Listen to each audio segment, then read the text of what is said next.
Welcome to Ventara. Today is a very, very special day.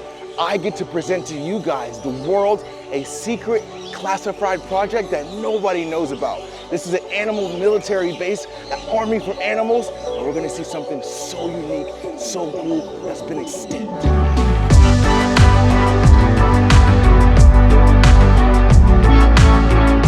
The man, the myth, the legend himself. How are you, Doc? Hello. Welcome. Thank you. You're Welcome to VACC. Yes, man. What do you have planned for today? Today we plan to speak a little bit about the Spix Macaw. The Spix Macaw. Yeah. An extinct bird. Yes.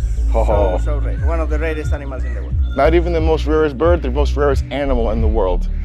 Incredible, man. Well, your students here, let's teach the world. Okay, let's go. So how long have you been into avian research? I've been working with avians all my life. Since I was a kid, I used to keep and observe the birds in the wild and in captivity. These habitats are so nice. So much shade, so much greenery, so much foliage. I see you have QR codes for every single habitat. Yes, every case has his own QR code that we can scan and go to our app and check all the information of all the animals inside this. Daily's updated. Yes, every day we check. Almost every feeding, every hour. Yes, exactly. Every time they're cleaned, every time they're fed. Everything is updated on the app. So about how many birds roughly do you think we're here at this facility? An insane amount, huh? Yes, insane amount. Wow. Crazy amount of animals. And staff for this place, just alone? There is 120 people working here. 120 people are constantly, almost every hour, updating every single individual animal in a gigantic data log.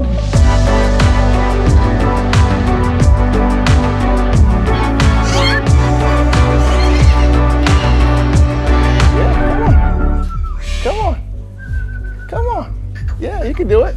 Yeah, good job, bud. That was too easy, huh? Guys, check out the most rarest animal on the planet. Not the most rarest bird, the most rarest animal. In the year 2000, it was classified as extinct. It's no more in the wild. This guy, this male, is part of a gigantic breeding program here in Ventara. The history behind this bird is absolutely incredible. Making a comeback, going back to the forest is the main mission. But it took a long way to get here.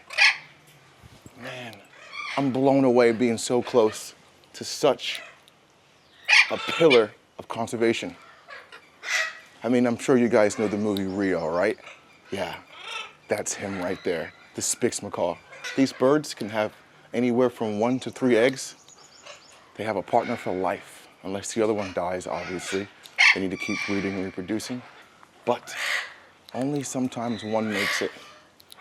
They live in a forest in Caatinga, Brazil. It's eastern Brazil. And unlike the movie where it showed they lived in the beaches and stuff like that, it's actually a dry forest, very, very dry forest. They love to eat seeds. Sometimes they eat cactus fruit, and sometimes of the year, when it's like a rainy season or something, the fruit plumages and they eat a little bit of fruit. But man, this bird is, the blue hue that it has is out of this world. Now, due to deforestation, illegal poaching, and also a very low breeding rate, this bird cannot survive with so much going on at once. And not to mention, there was an invasive bee, a killer honeybee from Africa, was taking over these trees, killing the birds, not allowing them to nest properly. And it just, 2000, extinct. But the redemption, the comeback story, in 2022, a nice stock of 20 of these birds were released back into the jungle. And today, in 2025, only 60% of that population still exists. But the good part is, they've got babies. The first batch of babies happened. They hatched, and now they're flying around.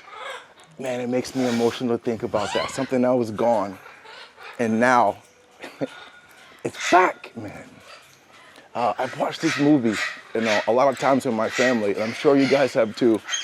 And to see it in person, to know that the world's working together from places like Germany or different conservation umbrellas around the world. Brazil is saying, hey, guys, we need your help. We need all the help we can get. And there's a very important man here in Ventara, the owner of this place. Anat Mbani had a vision to say, hey, I will do whatever it takes to also contribute any effort I can. So there's a big stock here and also a big stock in Germany. And these birds are going to be going. The future generations are going to be breeding, and they're going to do everything it takes to bring them back to the wild. That's how you make something happen, man. That's how you bring something back. Teamwork. And man, I can't tell you how good it feels to put my eyes on something that was once a ghost. It's no longer a ghost anymore. Man. Now, if you look at this bird, it's very, very delicate, very kind of small. You know, you guys see big macaws, they can defend themselves a little better than something so small. If you think about the jungles of Brazil, birds of prey, big reptiles like boa constrictors, jungle cats, you name it, they prey on these animals all day. So that's where the 60% is still left. But having no more poachers, having no more deforestation, there's a camp in the middle of the jungle right now. They're doing soft releases.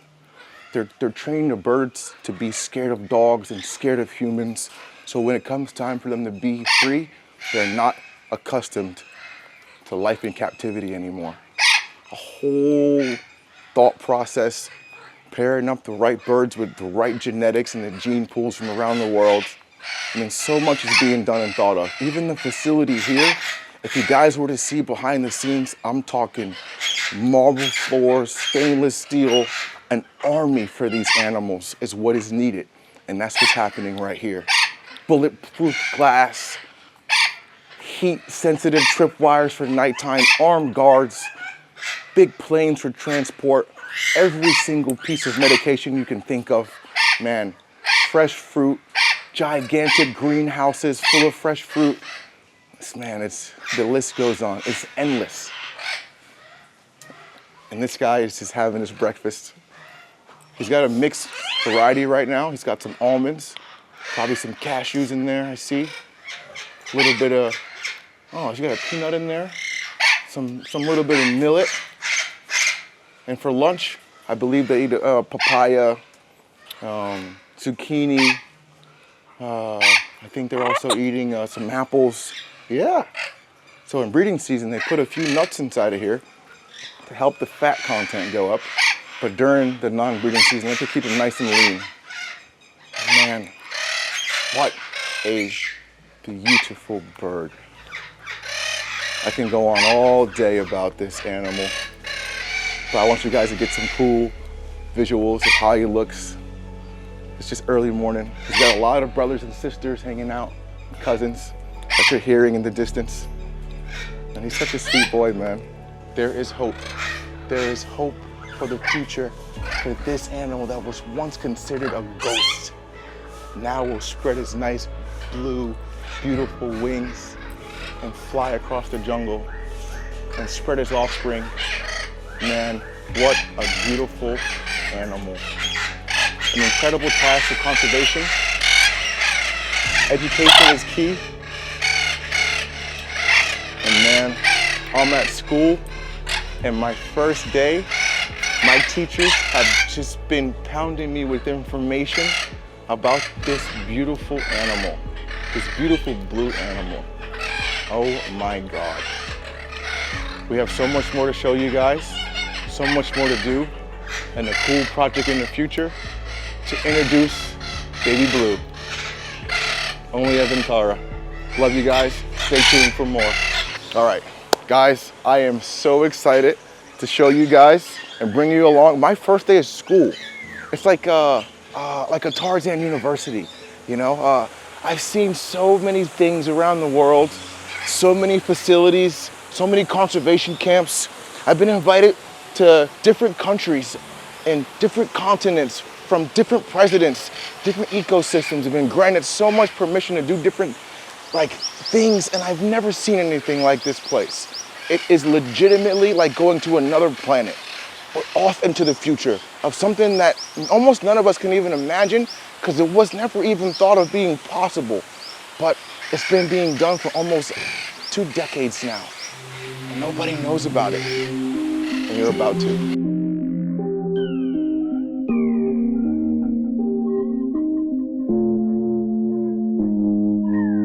What's up, guys? I'm here in the meal prep room and I want to break down the Spix Macaw diet. 7 a.m. breakfast, 11 a.m. lunch, 3 p.m. dinner. Okay guys, for breakfast, here we have a pine nut, an almond, an apple, a papaya, a squash, zucchini, a grape, a tomato, and a pea.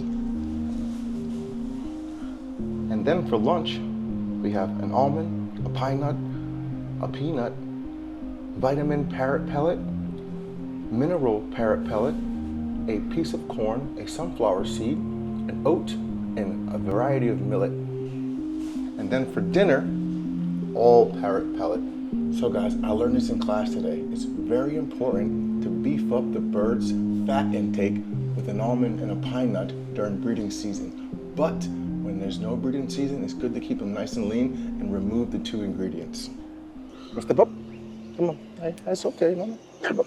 Yeah, step up. Come on. Hey, it's okay. Oh, that was my whole knuckle he had in there. Luckily, he was nice. Dude, this is a big bird. Yes, big bird. Really, really big. Oh my Impressive goodness. macaw. Man. Well, guys, the big 3, and this is the biggest of them all, the baddest of them all, the Hyacinth Macaw. Okay, guys, so I'm here in avian class today, and I'm here with my professor, Pao. So I have so many questions. I've seen these guys in the wild in the Pantanal, and I've seen them in the pet trade, and some of my friends have these as pets, but I want to really pick your brain on the Hyacinth Macaw. Give us some facts, man. Show us like the nitty-gritty details of this. The big 3, it was once the big 4, correct? Yeah. The Glaucus Macaw, or Yeah, Glaucus Macaw now is extinct in the wild.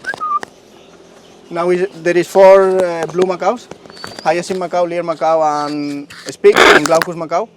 Glaucus is already extinct. Hopefully the other 3 species not get extinct. Here we have one of the more common ones in the wild and in captivity. There is around 6,000 animals in the wild, and in captivity there is a big population. The other 2, the Spix Macaw and the Lear Macaw, the population is really low in the Lear Macaw, and even the Spix was extinct in 2000.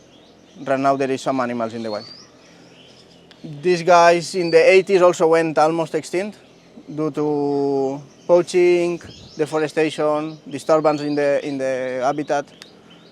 But after implementing some conservation measurements, now the population in the wild is growing again. I mean, since the 95s around, the population is growing back in Brazil, Uruguay, and Bolivia. And the biggest parrot on the planet. Yes, this is the biggest parrot. There is so much powerful with this beak. Is crazy powerful.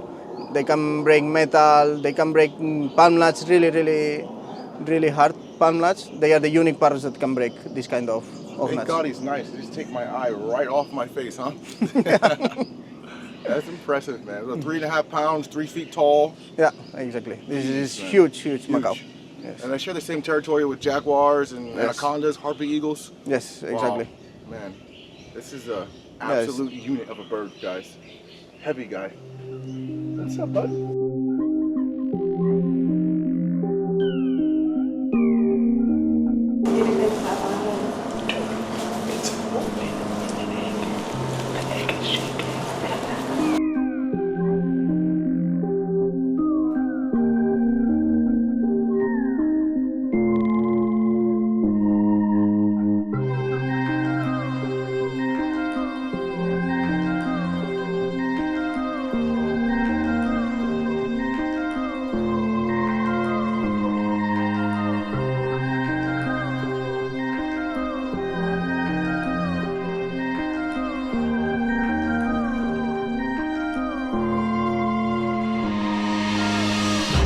What's happening is, if this baby is not getting help out of the egg, it's not going to absorb the rest of its yolk. So doing a procedure putting some treatment so it can have a chance.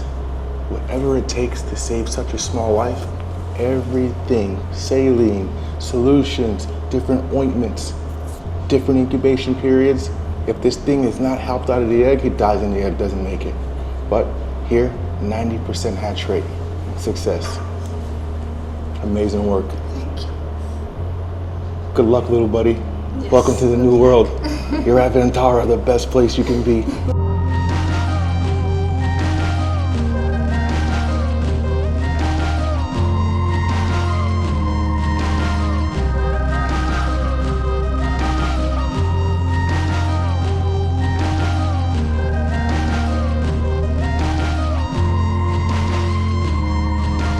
All right, guys, in class today, there was a brief small history section on the Spix Macaw. We didn't get too much depth in detail, but it intrigued my brain to know exactly everything about this animal. So can you explain to me the Qatar situation with the sheik? I'm really interested in it. Yes, around the year 2000, a sheikh in Qatar that already was working in conservation, he had the dream to have the more rarest animal in the world being released back to the wild. And this species was the Spix Macaw. He managed to collaborate with other institutions like Loro Parque Fundación in Spain that used to keep the species for long, and also with some private breeders. And then he managed to get the biggest captive population of Spix Macaw in the same place. And he started to work with them. He started to clean the animals from a disease that some of the animals used to have.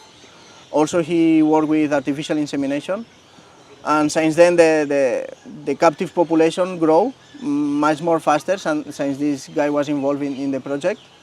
And also he had this dream to see them flying free again in the Caatinga in Brazil. Sadly, the sheikh passed away a few years ago and he never seen the animals being back in the wild. But the field that he had in Brazil right now is the release area where the animals are being released, and where is the pre-release enclosure and the captive breeding facility. There is also one in the forest in the Caatinga. Is all in the area where this sheikh acquired many years ago. His dream and vision lived on. Yes, exactly. Successful, man. Now the animals are flying free again. Oh man, that is amazing, dude. Wow. Thanks to this guy that put so much effort and money in this project many years ago. Wow, he had a vision, executed it, and unfortunately passed away, but his vision is still going strong. Exactly. And now he has so many people around the world, including Ventara, that are backing him up, and it's happening. We are helping the program having, hopefully really soon, the success in the breeding. Wow. And we will also be part of the release. Oh man, thank you so much, Professor. Thank you. Guys, so much information, so much history in the past. The present is bright, but man, the future is so much more brighter. I'll see you guys in June for those cool releases. Yeah, sure.